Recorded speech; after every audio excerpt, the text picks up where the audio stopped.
반갑습니다. 네, 지난주 데살로니가 전서에 이어서 오늘 데살로니가 후서의 말씀을 나누도록 하겠습니다. 서신서를 보면 전서와 후서로 이렇게 나눠진 책들이 있습니다. 편지를 이전에 하나 보냈다가 이렇게 하나 더 추가로 보낸 경우를 볼 수 있는데요. 하나를 같은 곳에 더 보내는 경우는 어떤 경우일까요?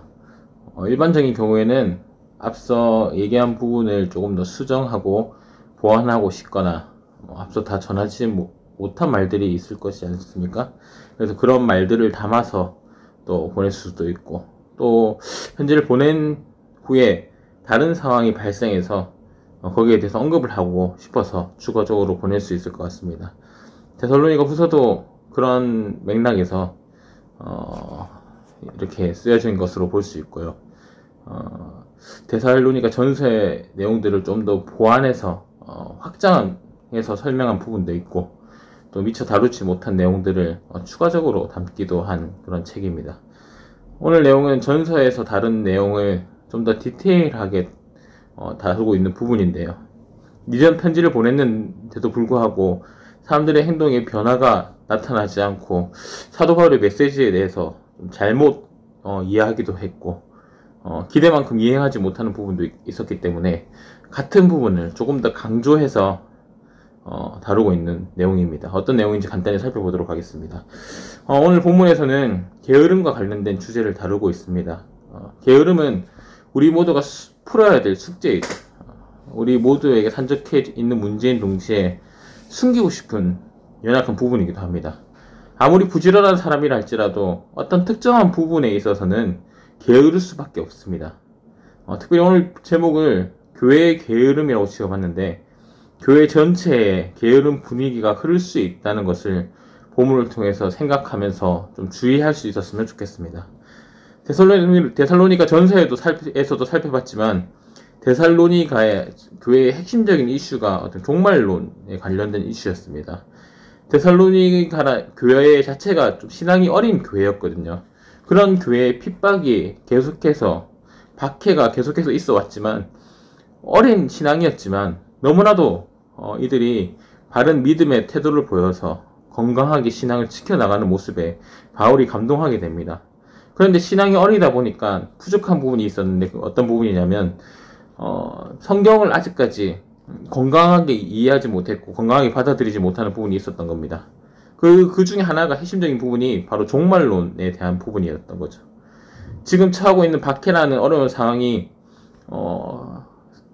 벗어나고 싶고, 단숨에 그리스도가 오셔서 그 일을 해결해 주실 것이다. 지금 당장 그리스도가 임할 것이다. 라는, 그런, 어떻게 보면 좀 왜곡된 열망이죠. 그러다 보니까 어려움에서 당장 탈출할 수 있을 거라고 생각하고, 투쟁하고 분투하기보다는 조금, 나태해지는 그런 경향을 보였습니다. 또, 반대로, 주님이 언제 오실지 모른다. 지금 오시지 않네. 그럼 언제 오실까? 한참 뒤에 오시겠지. 라는 막연함 속에서 주님 오심을 기다리지 않고, 자신을 경계하지 않고, 말씀과 동떨어진 나태하고 방탕한 삶을 살게 되는 모습까지 이어지게 됩니다. 그래서 데살로니가 전서 후반부에서는 사도 바울이 게으름에 빠지지 말고 늘 깨어있기를 권면하였습니다. 그런데 이 문제에 대해서 다시 한번 사도 바울은 데살로니가 후서에서 메시지를 다루고 있습니다. 데살로니가 후서에서도 똑같이 종말론에 대한 부분이 있거든요. 그리고 잘못된 종말론의 이해에 따른 게으른 교회의 모습을 다시 한번 더 지적하고 강하게 비판하고 있습니다. 이 부분에 대해서 데살로니가 교회가 잘못 이해하고 받아들이고 있다는 사실을 우리는 알 수 있는 것이죠. 본문을 보면 조금 거센 어조가 담겨 있다는 것을 알 수 있습니다. 6절에 보면 우리에게서 받은 전통대로 행하지 아니하는 모든 형제에게서 떠나라 라는 표현도 있고, 10절에 보면 누구든지 일하기 싫어하거든 먹지도 말게 하라. 이런 강한 표현들이 나타납니다. 그만큼 다시 한 번 더 강조하고 주의시키고 싶어하는 사도 바울의 의도가 드러나고 있습니다. 어떻게 보면, 눈을 훑어보면 오늘 본문의 내용을 보면 어떻게 보면 노동의 내용을 강조하고 있는 것은 아닌가 생각할 수 있을 것 같습니다. 게으르게 행하지 말고 열심히 일해라. 일하기 싫어하는 자에게 주지 말라. 이런 메시지가 중심 메시지이기 때문에 노동과 관련이 있지 않나 생각하는데, 그런데 단순히 노동이라는 개념에 국한되기보다는 이 부분에 대해서, 이 게으름의 부분에 대해서 말씀과 조금 더 연관시킬 필요가 있는 것 같습니다. 6절의 내용에서 사도 바울은 우리에게서 받은 전통대로라는 표현을 쓰고 있거든요. 이 전통은 유전 혹은 교훈이라는 의미가 담겨 있습니다. 즉 이전에 받았던 교훈, 그리고 지금까지 배웠던 성경적인 부분을 잘 지켜 행하지 아니하는 부분과 관련된 그런 게으름을 사도 바울이 본문을 통해서 펼쳐나가고 있는 것입니다. 서두에서 말씀드렸다시피 게으름 누구에게나 존재할 수 있습니다. 한쪽 일에 지나치게 집중하고 몰두하다 보면 다른 일에 소홀할 수밖에 없거든요. 누구에게나 존재할 수 있는 것입니다. 인간이 만능이 아닌 이상 그럴 수밖에 없는 겁니다. 사도 바울은 단순히 그런 인간적인 부분을, 게으름을 다루고 있는 것이 아니라 말씀대로 살아가지 않는 성도의 게으름의 모습을 다루고 있는 겁니다. 잘못된 성경 이해와 그리고 잘못된 성경 이해로 인해서, 잘못된 종말론 이해로 인해서 말씀에서 벗어난, 말씀과 무관한 삶의 모습을 보이고 있는, 왜곡된 신앙의 모습을 보이고 있는 데살로니가 교회의 게으름을 비판하고 있는 겁니다. 6절에 보면 이들의 모습이 잘 드러나지 않습니까? 수고하지도 않고 먹을 것을 값없이 취하는 자들이 있었고, 10절에 보면 일하기를 거부한 자들도 있었다 이렇게 나와 있고, 7절에 보면 무질서한 삶의 모습을 보인 자들도 있었다라고 기록하고 있습니다. 그리스도인이라면 말씀의 가치대로 살아야 되고, 말씀의 가치는 세상과 동떨어진 것이 아니라 세상 속에서 그리스도의 빛을 전하는 모습이 되어야 하는데, 신앙을 핑계로 세상 일을, 자신에게 주어진 상황들을 게으르게 행하고 있고 신앙과 삶을 이분법적으로 생각하는 잘못된 행태를 보이고 있으니까 이를 강력히 사도 바울이 지적하고 있는 것입니다. 교회는 단순한 게으름보다는 잘못된 열성주의의 모습을 주의해야 할 것 같습니다. 이는 또 다른 형태의 게으름인 것 같습니다. 지나치게 신앙생활, 교회 생활만을 요구하고 봉사와 행사 등을 강조하는 교회들이 있습니다. 물론 그러한 요소들도 교회에 필요하고 일부분이라고 생각합니다. 그런데 그것이 지나칠 때 문제가 되는 것 같습니다. 교회에 헌신한다는 이유로 봉사로 인해서 가정을 소홀히 하고 혹은 직장에서 일들을 내팽개치고 세상의 문제를 던져놓고 세상의 문제에는 아무 관심 없이 살아가는 모습을 많이 볼 수 있지 않습니까? 물론 교회를 사랑하는 표현이고 세상적인 것보다 교회가 더 소중해서 그런 거라고 생각할 수 있습니다. 하지만 그것이 지나치다 보면 교회와 세상을 극단적으로 단절시키게 되는 것이고, 잘못된 가정윤리, 직업윤리 형성하여서 세상 문제에 대하여서는 극단적인 게으름의 형태를 취하게 되는 것입니다. 그리스도인의 삶은 교회 안에만 있지 않습니다. 교회를 통해 배운 교훈과 성도의 교조로 인한 받은 은혜들을 세상 속에 나누고 전해야 하는데, 세상을 기피하는 모습이 커지다 보니까 이 세상 속에서 교회는 바른 역할을 하지 못하고 선한 영향을 끼치기보다는 예수쟁이란 말과 손가락질만 받을 뿐, 너무나도 안타까운 모습을 이어갈 수밖에 없는 것입니다. 어떻게 보면 오늘 본문에서 사도 바울도 이런 부분을 지적하고 있는 건 아닌지 생각됩니다. 당시 데살로니가 지역의 상황과 오늘 본문을 유추해 볼 때 신자들 중에는 귀족들에게 도움을 받고 음식을 값없이 먹는 모습이 있었던 것 같습니다. 신앙생활을 함으로 인해서 현실적인 노력을 중요시하지 않고 세상적인 부분은 좀 더 부유한 사람에게 도움을 받는 게 당연하다고 그렇게 생각하면서 교회에 속했던 겁니다. 그런 사람들에게 사도 바울은 자신이 어필합니다. 자신도 이리저리 사역하면서 현실적인 도움을 충분히 받을 수 있었지만 천막을 치며 자족하며 살았던 것은 본을 보이기 위함이었다고 이야기합니다. 9절 말씀입니다. 우리에게 권리가 없는 것이 아니요 오직 스스로 너에게 본을 보여 우리를 본받게 하려 함이니라. 사도 바울은 자신이 말씀을 전할 뿐 아니라 노동을 한 것이, 그 일을 한 것이 그리스도인으로서 마땅히 해야 하는 의무, 본을 보여야 하는 의무를 이행했다라고 그렇게 생각했던 것입니다.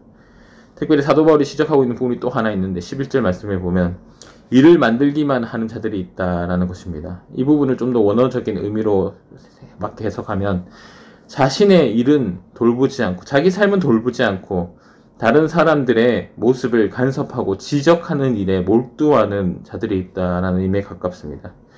참 부끄러운 모습이고, 교회는 이제 이런 모습에서는 좀 벗어나야 할 것 같습니다. 자신을 건강하게 볼 줄 모르는, 하나님 앞에서, 말씀 앞에서 자기를 건강하게 볼 줄 모르는 사람들은 자신의 인생을 건강하게 설계하지 못하다 보니 다른 사람들을 건강하게 보지도 못하고, 그 사람이 건강하게 설계하고자 할 때 비방하고 싶고 판단하고 싶고 지적하고 싶은 그런 모습이 만들어지는 것입니다. 교회가 보일 수 있는 또 다른 형태의 게으름입니다. 신앙과 인성과 실력을 경배하기 위해서 그리스도인들은 세상 사람들보다 더욱더 성실히 행해야 할 것인데, 자신은 방치하고 다른 사람의 삶에 지나치게 간섭하는 모습들, 그러면서 자신을 좀 더 높이 세우고 싶어하는 모습들, 자신의 모습을 정당화하고 싶은 모습들, 존재 가치를 인정받고 싶어하는 모습들, 너무나도 게으르고 미련한 자들의 모습입니다. 말씀의 실천보다 교회 생활, 교회 봉사, 지나치게 치중했을 때 생길 수 있는 게으름의 모습인 것 같습니다. 잘못된 신앙이 참 다양하게 어긋나게 생겨날 수 있구나 하는 생각이 들었습니다. 결국 이런 것들은, 이런 게으른 부분들을 해결하기 위해서는 말씀 앞에 정말 바로 서고 말씀을 잘 배우고 말씀 중심으로 굳건히 서는 방법밖에 없다라는 생각이 들었습니다. 사랑하는 지은 가족 여러분, 성도는, 그리스도인은 그리스도를 반드시 모든 영역에서 드러낼 수 있어야 합니다. 그것이 성도의, 신자의 부지런함입니다.